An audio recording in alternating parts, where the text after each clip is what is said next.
one that really focuses again on this idea of food safety. So like I mentioned, people who are going through treatment, any type of cancer patient, has a weakened immune system. And so it's really, when the immune system is important to protect against infection.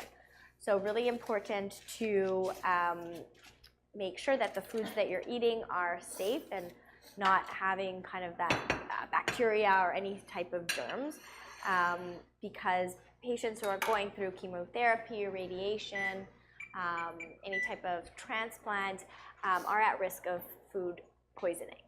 Okay? So in this recipe, we're actually making a seafood type of soup, which is a really fun, easy way of getting in proteins. But what's great about it is we could walk you through the effective and safe ways of cooking seafood. Yes, absolutely. Okay, so this is actually something that I'm bringing from my family. So this is something we would typically have on Christmas Eve, which is, we call it Zuppa de Pesce, which is like fish soup. Okay, but there's a lot of very similar versions of it. You have like a bouillabaisse or cioppino. Cioppino is like the American style one, which was brought over from Italy to the Bay Area in San Francisco. And the sort of traditions of this soup is that any of the fishermen that would come in, especially the ones that didn't have a great day, they would go around with a pot, and any other fishermen that had any scraps, a few clams, some mussels, maybe some crab arms or crab legs, would throw it into the pot. So everyone would contribute, throw it into the pot, and they would make a nice soup, nice fish soup. So it comes from very humble beginnings. It is delicious. That's when, it was probably a little less expensive. So this is, it's probably a nice dish to have during the holidays. You can find like clams and absolutely mussels are great prices. Yeah, for sure. So that's what we're going to be doing today. Pretty simple. We're going to start off with some of our aromatics first. So I have a pot. Go with your big pot. Red onion. I have some fennel, and I have some garlic as well. Has anyone used fennel before? Okay, so if you haven't, this is what fennel looks like. Very crunchy, has sort of a licorice flavor. Black licorice flavor, not red licorice, that'd be weird. I cut it in half, so it doesn't always look like this, but it's a bulb. Yeah. And just to show you a little bit sort of the anatomy of the fennel, the top parts here are pretty crunchy, pretty fibrous, so I wouldn't use that in the soup. You can use this to make a delicious stock, and if you're not making one right away, just stick it in the freezer. Put it in a bag, put it in the freezer, save this for stock. Really, really good. The bottom part here is sort of the core. That's the really, really, really hard piece. That part as well, you can use for stock. You don't want to use it. But for the rest of the fennel, we're just going to roughly dice it. So cut against the fennel and then against those lines just until, roughly chopped like this. And then once we get close to that core, I can actually take it out. That, and then we'll just roughly chop this. Doesn't have to be pretty. And all of these are really flavorful, right? So again, for anyone who's experiencing those taste changes or like lack of taste, like having very bland flavors, adding the onions, the leek, the fennel will boost the flavor. Yeah, absolutely. Though all the alternative, some people can't necessarily tolerate that. Like especially the onion or the garlic. So Jeremy, is there a way that we could have the flavor there, but without eating the, without actually eating the garlic? Yeah, onion. So put it in whole. Yeah. Put the onion in whole, the garlic in, you can just even give it like a little crush like this, just to bruise it a little bit, get those aromas out, and throw it in whole, let it do its job, flavor the soup, stock, and then just take it out after. If you can't eat it, absolutely. Okay, so onion is in. We're gonna throw our fennel in. You can add whatever vegetables you want, really, at this point. Carrots, you can put celery. All right, beautiful. And we'll add some garlic as well. And I'm just gonna roughly chop it up. And yeah, like Steph said, I could put this in whole as well. Depending again who you're cooking for, what they need. You know, especially, you know, if you are caregiving for somebody or you're a family or a friend, you know, always important to ask. Or, you know, as a patient, you know that someone's going to support you. Don't be scared to, you know, say, you know, these aren't some things I can or cannot have, because this person is helping you out and wants to make you the most, you know, supported as possible. All right, so what you want to do is soften this. So you're going to cook it down, sort of a medium heat.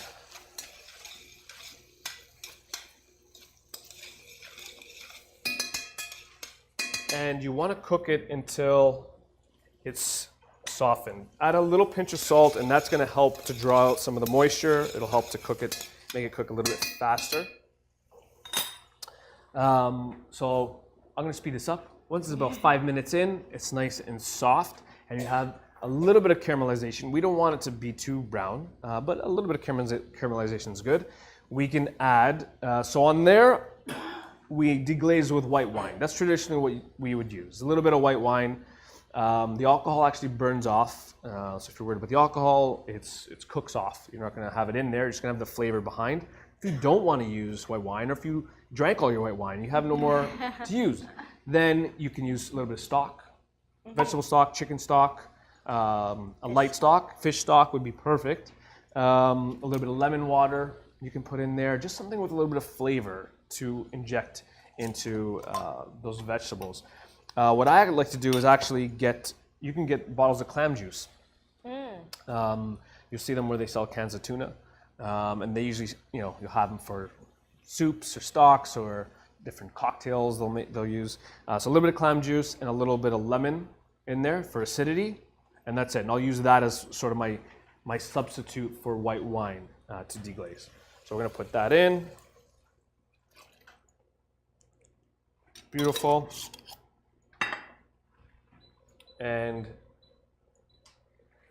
stir it around. If it is white wine, like I said, you do want to cook off some of the alcohol, just because alcohol itself, it will impart a bitter flavor into your dish if you don't burn it off. If you burn it off, then you get the flavor behind. But if you actually leave it in, or if you put it in at the end, you know, save it for your glass if you're gonna have, but I mean, for the soup, cook it off, okay?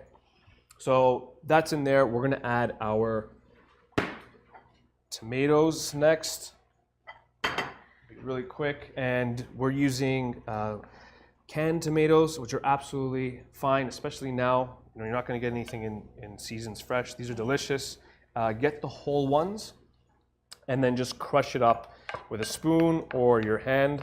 Yeah, and actually, we know that cooked tomatoes have higher amounts of antioxidant known as lycopene, and that's the red color that's coming from the tomato. Yeah. And the cooked tomatoes actually have more lycopene than raw tomatoes. So that's kind of it's more efficiently absorbed in your body, right? Especially if you mix it with some oil.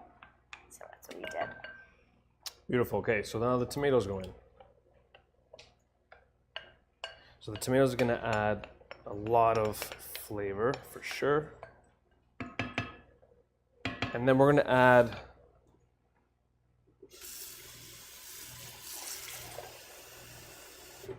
a little bit of water as well, and I just put it back in the bowl just to make sure you get all that tomato out. The flavor. Yeah. And that also helps clean the dish a bit. Yeah, exactly. Yeah, the canned tomatoes, remember a lot of that work is done for you as well. All the skins will be removed. Yeah, and if you're worried about sodium, today it's great. You could just find like a reduced sodium, no added salt version. Yeah, okay, so all my liquids are in, all my veggies are in. You can, like, by all means, if you want to add spinach, other greens, you put that all in there, not a problem. Now I want to get to the seafood, okay? Yeah. So on your recipe package, I put a few different options. that you can choose. Again, this is supposed to be sort of unique to your likes, okay? If you like clams, put clams. If you like shrimp, put shrimp, whatever you want. You could also see what's on sale, right? Yes. Kind of just go what's best at the fish market or wherever you're getting your groceries. Yeah, absolutely. Yeah, that's why it's so great, because it's so versatile, this dish. And in addition, the seafood and the fish is adding protein. So once again, allowing you to give you kind of that energy you need, rebuilding the muscles, helping you heal. It's a low fat, right? So it's a lean protein, and actually has, like, the whole soup, it's a little bit of vegetables, some protein, so it's very low in calories.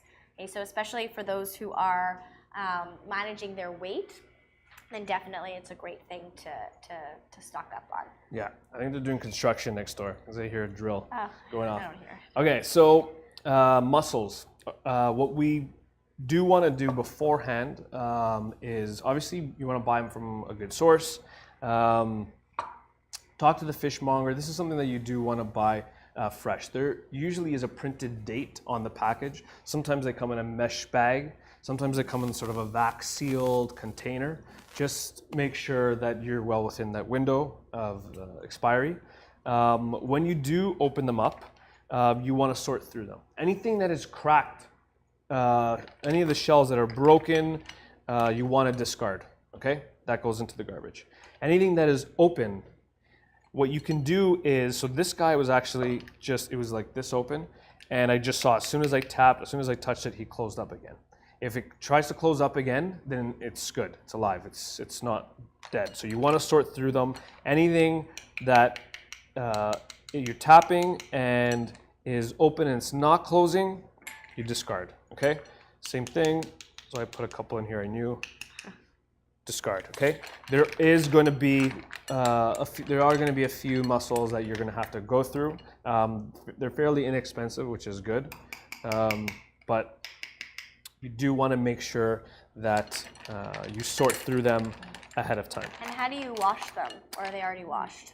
So I would always wash them too. Just rinse them with some cold water. Okay. Yeah, if there's any of like the barbs, those like the little hairy parts on top, just sort of scrub them off. They're usually pretty clean. If there's any like mud and stuff, you obviously want to clean that off. So give them a good rinse before you use them. If you're not making them right away, if you're storing them, then keep them in a bowl. You can put them on ice. Don't cover them with water. Just keep them sort of in a dry bowl like this. And what I do is I'll cover it with sort of a damp cloth and then keep it refrigerated. And then you can use them the next day if you need to. Don't wait too long. You know, within a day or so, I would probably cook them. Okay, so these have all been sorted through. So the mussels are ready. I'm using some salmon and some cod as well in there. You can use whatever you want. Just stage it in regards to their cooking time. So this is obviously going to take longer than the mussels. The mussels will only take like 3-4 minutes, and you want them to open up completely, okay? So once my liquid, my soup here, has got some boil action going on, we have some nice steam. Beautiful. We're going to add our fish to that. And this, I know this fish is probably going to take like 8 minutes tops to cook, simmering in there. So we'll stir that through. And then about 5 minutes after that, or a few minutes before I'm going to serve, then I'm going to throw my mussels in, okay? And what we want to do is anything that opens, you're good. So actually, a few. Anything that opens like this, you're good to go. Anything that is still closed, you want to throw out, okay? So that's the main thing, especially around food safety with shellfish. You just want to keep an eye on those things. There's no reason to be afraid to use them.